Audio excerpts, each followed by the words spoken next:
Her voice trembled like a wounded candle flame when she said it. "Do you want something from me too, rancher?" And in that moment, the whole world seemed to pause, because no woman should ever sound that afraid, or that tired of being used. Before we continue this powerful story, make sure to like, share, and subscribe to Heart Trail Stories, where every story reminds us that kindness still matters. The storm had just passed over Red Mesa when rancher Luke Carver found her standing near the broken fence line, thin, soaked, and holding a small bundle wrapped in cloth.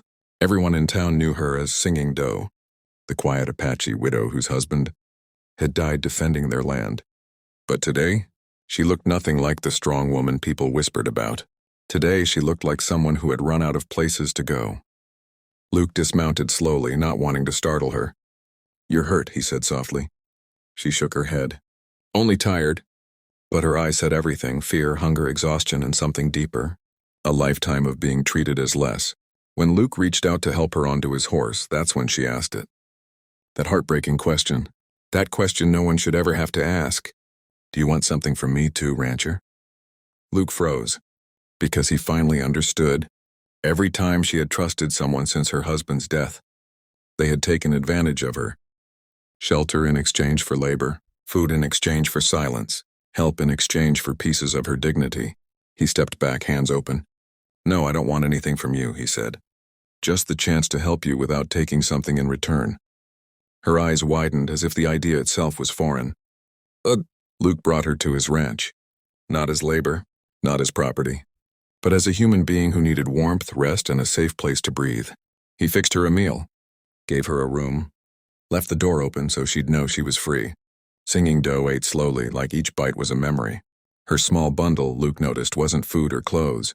It was a pair of handmade moccasins, carefully preserved. Her husband's. The last thing she had of him. She whispered. He died trying to protect these lands from men who wanted more than they needed. And now, I fear everyone wants something. Luke sat across from her. "I don't want anything but to live in a world where people help because it's right." Something in her cracked, not in a broken way, but in a releasing way. A weight she had carried alone for far too long. The twist came the next morning. Luke woke to the sound of hammering. Outside, singing. Doe was repairing his fence, the fence she had been standing beside when he found her. She worked carefully, expertly.